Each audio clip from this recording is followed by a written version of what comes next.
Hi students, this is Rajesh Kumar, your chemistry teacher from SBM Sinidi, Dhanbad. Students, आज हम लोग chemical kinetics class 12 part 1 start करेंगे। इसमें first of all हम लोग केमिकल काइनेटिक्स क्या होता है, व्हाट इज़ केमिकल काइनेटिक्स, इस टर्म के बारे में समझेंगे। इसके बाद chemical rate of a chemical reaction के बारे में बात करेंगे। उसके बाद इंस्टेंटेनियस रेट ऑफ रिएक्शन और रेट ऑफ रिएक्शन से रिलेटेड कुछ न्यूमेरिकल्स को सॉल्व करेंगे। Let's start. First of all chemical kinetics.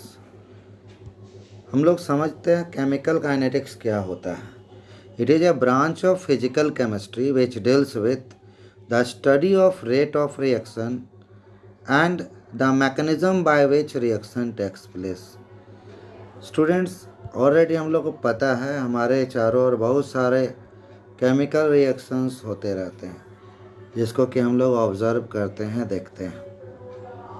तो ये जो केमिकल रिएक्शंस होते हैं तो हर रिएक्शंस का अपना रेट ऑफ रिएक्शन है और वो किस तरह से डिटरमाइन होता है वो भी है। तो ये रेट ऑफ रिएक्शन और रेट ऑफ रिएक्शन का मैकेनिज़्म को एक्सप्लेन करने का जो फिजिकल केमिस्ट्री का हमारा ब्रांच है that is called chemical kinetics.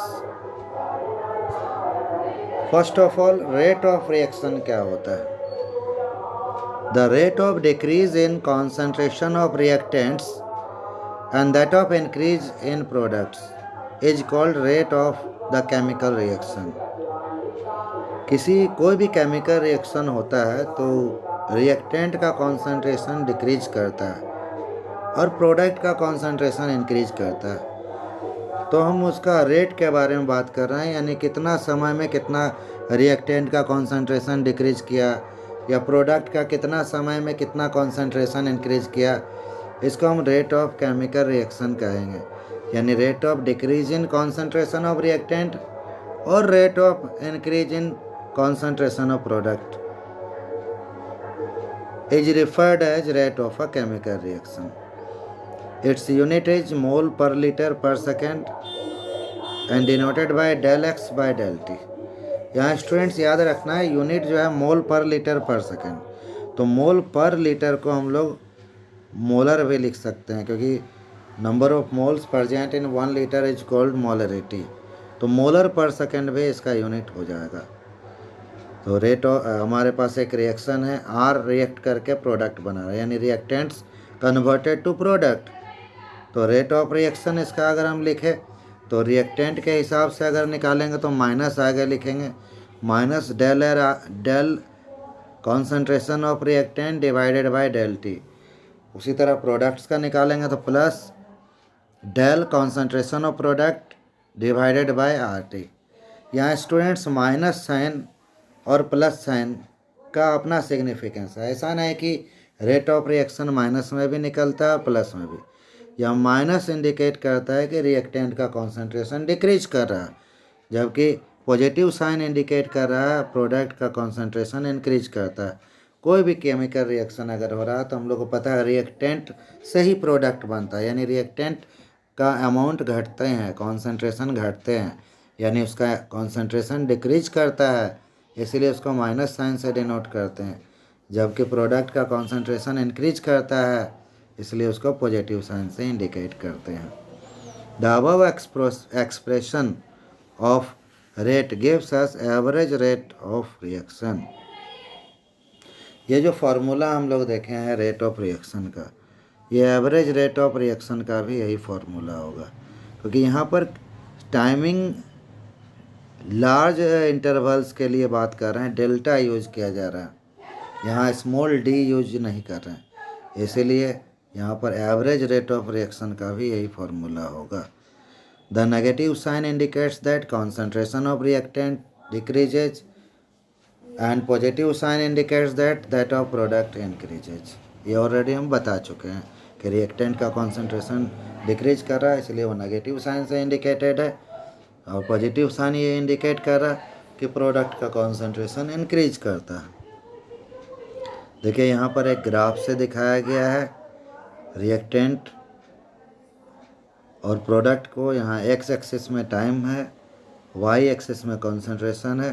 तो देख रहे हैं रिएक्टेंट के लिए कॉन्सेंट्रेशन नीचे की तरफ कर्व जा रहा है, डिक्रीज कर रहा है, और प्रोडक्ट का कॉन्सेंट्रेशन इंक्रीज कर रहा है।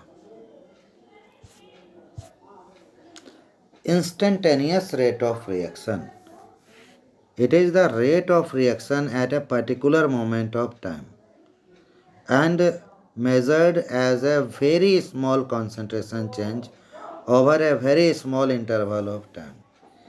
इंस्टेंटेनियस का मतलब होता है किसी इंस्टेंट में, किसी पर्टिकुलर मोमेंट ऑफ टाइम में जो रेट ऑफ रिएक्शन होता है उसको हम लोग इंस्टेंटेनियस रेट ऑफ रिएक्शन कहते हैं। और ये जो मेजर किया जाता है काफ़ी स्मॉल कॉन्सेंट्रेशन चेंज के लिए किया जाता है, बहुत कम समय के अंतराल में। It's unit is mole per litre per second and denoted bye dx/dt। यहाँ पर स्टूडेंट देखिए डेल्टा यूज नहीं किया गया है, डी यूज किया गया है। यहाँ स्मॉल टाइम इंटरवल्स या स्मॉल चेंज इन कॉन्सेंट्रेशन को हम लोग डी से डिफरेंशियल फॉर्म में हम लोग लेते हैं। फॉर ए जनरल रिएक्शन, हम बात कर रहे हैं जनरल रिएक्शन का, रिएक्टेंट्स कन्वर्टेड टू प्रोडक्ट यानी आर्क गिव्स पी। तो instantaneous rate of reaction minus D concentration of R/dt, या प्रोडक्ट्स के हिसाब से निकालेंगे तो plus D concentration of P divided by RT। यहाँ पर स्टूडेंट्स माइनस साइन ये बताता है कि रिएक्टेंट का कॉन्सेंट्रेशन डिक्रीज करता है, और प्लस साइन ये बताता है कि कॉन्सेंट्रेशन जो प्रोडक्ट है उसका इंक्रीज करता है। अब स्टूडेंट्स हम लोग एक जनरल रिएक्शन में बात कर रहे हैं जिस रिएक्शन में कोफिशिएंट भी मौजूद है। जैसे हम बात कर रहे हैं A reacts with B to give C and D, where small a b c d represents the coefficients of reactants and products a b and c d respectively. तो rate of reaction equal to क्या हो जाता है, जब हम rate of reaction में reaction में अगर कॉन्सेंट्रेशन अगर रहता है टर्म, तो कॉन्सेंट्रेशन का जो कॉन्सेंट्रेशन टर्म में कॉफिशिएंट भी अगर रहता है तो कॉफिशिएंट को हम रेसिप्रोकल में ले लेंगे। जैसा कि यहाँ rate of reaction equal to -1/a into D concentration of A/dt। अगर ए के हिसाब से निकालें तो बी के हिसाब से निकालेंगे तो -1/b स्मॉल b कोफिशिएंट है बी का, into D concentration of B/dt। उसी तरह प्रोडक्ट्स के हिसाब से निकालेंगे तो प्लस में निकलेगा, तो सी के हिसाब से निकालते हैं तो +1/c D concentration of C/dt, और डी के हिसाब से निकालेंगे +1/d D concentration of D/dt। यहाँ पर एक टर्म और हम लोग निकाल सकते हैं, rate of disappearance of reactants या rate of appearance of product. Students ये याद रखना है कि चूँकि रिएक्टेंट का कॉन्सेंट्रेशन डिक्रीज करता है यानी रिएक्टेंट डिसअपियर होता है, ख़त्म होता है, इसलिए उसका रेट ऑफ डिसअपियरेंस निकालेंगे। और उसी तरह से निकालेंगे जैसे रेट ऑफ रिएक्शन निकालें, सिर्फ कोफिशिएंट टर्म को हटा देंगे। जैसा कि rate of disappearance of reactants equal to minus A के हिसाब से निकालते हैं तो D concentration of A/dt, B के हिसाब से निकालेंगे तो -d कॉन्सेंट्रेशन ऑफ B/dt। उसी तरह स्टूडेंट्स प्रोडक्ट का अपीयरेंस होता है, पहले तो प्रोडक्ट होता नहीं है, बाद में प्रोडक्ट आता है, यानी प्रोडक्ट पहले 0 रहता है, लेकिन जब रिएक्शन होती है तो रिएक्टेंट्स ही प्रोडक्ट में कन्वर्ट होते हैं, इसलिए प्रोडक्ट का अपीयरेंस होता है। तो rate of appearance of product equal to हो जाएगा प्लस सी के हिसाब से निकालेंगे तो dc/dt, और डी के हिसाब से निकालेंगे तो plus D concentration of D/dt। यानी हम लोग को याद रखना है अपीयरेंस और डिसअपियरेंस निकालें तो हमारा कोफिशिएंट जो होता है उसको हम लोग यूज नहीं करेंगे। स्टूडेंट चलिए एक सॉल्व्ड प्रॉब्लम हम देख रहे हैं जिसमें कि हम लोग rate of reaction, rate of appearance, rate of disappearance सभी निकाल कर निकालना सीख लेंगे। क्वेश्चन है फॉर ए केमिकल रिएक्शन, हमारे पास एक केमिकल रिएक्शन है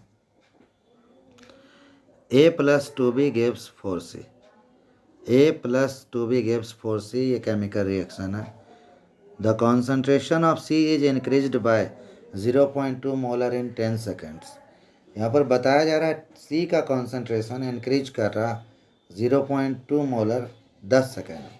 कैलकुलेट, हम लोग को कैलकुलेट करना है rate of appearance of C, उसके बाद rate of reaction, rate of disappearance of A और lastly rate of disappearance of B। Already हम लोग फार्मूला पीछे देख चुके हैं किस तरह से रेट ऑफ रिएक्शन के लिए फार्मूला लिखेंगे, अपीयरेंस डिसअपीयरेंस। तो चलिए हम लोग देखते हैं। फर्स्ट ऑफ ऑल हमारा इक्वेशन ये है A2B से रिएक्शन कर रहा है 4C बना रहा और दिया गया है चेंज इन कॉन्सेंट्रेशन दिया हुआ है C का 0.2 मोलर और जबकि टाइम इंटरवल है dt 10 सेकेंड्स। तो पहला क्वेश्चन है, हम लोग पहला क्वेश्चन में rate of appearance of C निकालेंगे। तो फर्स्ट क्वेश्चन में rate of appearance of C, formula लिखेंगे अपीयरेंस का C का के लिए, तो प्रोडक्ट है C इसलिए प्लस लगेगा और हमको पता है अपीयरेंस या डिसअपीयरेंस में कोफिशिएंट नहीं लिखते हैं तो डायरेक्ट कॉन्सेंट्रेशन टर्म लिखेंगे D concentration of C by dt। तो DC का वैल्यू बैठा दिए और dt का वैल्यू बैठा दिए, तो हमारा आ गया 2 × 10⁻⁻2 मोलर पर सेकेंड, या आप मोल पर लीटर पर सेकेंड भी लिख सकते हैं। सेकेंड क्वेश्चन था हमारा स्टूडेंट्स रेट ऑफ रिएक्शन निकालना था। तो rate of reaction equal to +1/4 × d concentration of C by dt। चूँकि हमारे पास C का ही कॉन्सेंट्रेशन है तो इसलिए C का ही कॉन्सेंट्रेशन यूज करके रेट ऑफ रिएक्शन निकालेंगे। अगर हमारे पास दूसरा किसी का कॉन्सेंट्रेशन दिया रहता है तो उससे भी निकाला जा सकता है। किसी भी कॉन्सेंट्रेशन टर्म से रेट निकालेंगे वो पूरा इक्वल होता है सभी के लिए। तो यहाँ कोफिशिएंट है C का देख रहे हैं 4, तो इसीलिए 1/4 दिए हुए हैं, उसके बाद D concentration of C by dt। तो हम डी कॉन्सेंट्रेशन ऑफ C और dt का वैल्यू बैठा दें तो हमारा रेट ऑफ रिएक्शन आ गया 5 × 10⁻³ मोलर पर सेकेंड, या हम मोल पर लीटर पर सेकेंड भी लिख सकते हैं। स्टूडेंट्स हमारा तीसरा क्वेश्चन था रेट ऑफ डिसअपीयरेंस निकालना था A का। तो हम A के हिसाब से रेट ऑफ रिएक्शन पहले लिखेंगे। Rate of reaction equal to -d concentration of A by dt। तो रेट ऑफ रिएक्शन ऑलरेडी हम पीछे सेकेंड क्वेश्चन में निकाल चुके हैं 5 × 10⁻3। तो हमारा वैल्यू आ गया -d concentration of A by dt का वैल्यू आ गया 5 × 10⁻3, यानी rate of disappearance of A का भी तो यही फार्मूला है -d concentration of A by dt। तो ये जो वैल्यू आया 5 × 10⁻3 मोलर पर सेकेंड, ये हो गया rate of disappearance of A। और हमारा लास्ट क्वेश्चन था rate of disappearance of B निकालना है। तो उसको देख लेते हैं। रेट ऑफ रिएक्शन निकालेंगे B के हिसाब से। तो rate of reaction equal to, चूँकि रिएक्टेंट है तो आगे माइनस लगाना होगा, -1/2 × d concentration of B by dt। तो यहाँ पर students rate of reaction already second question में निकाल चुके थे 5 × 10⁻3, उसको पुट कर देंगे, क्रॉस करेंगे तो -d concentration of B by dt equal to हमारा आ गया 2 × 5 × 10⁻3 यानी 10⁻4, यानी rate of disappearance of B equal to -d concentration of B by dt equal to 10⁻4 molar per second, या mole per litre per second भी लिख सकते हैं। स्टूडेंट्स आज यहीं तक, फिर अगले दिन एक नए वीडियो के साथ उपस्थित होंगे। इस वीडियो को अच्छा से देखिए, लाइक कीजिए और कमेंट बॉक्स में कमेंट ज़रूर कीजिए। धन्यवाद।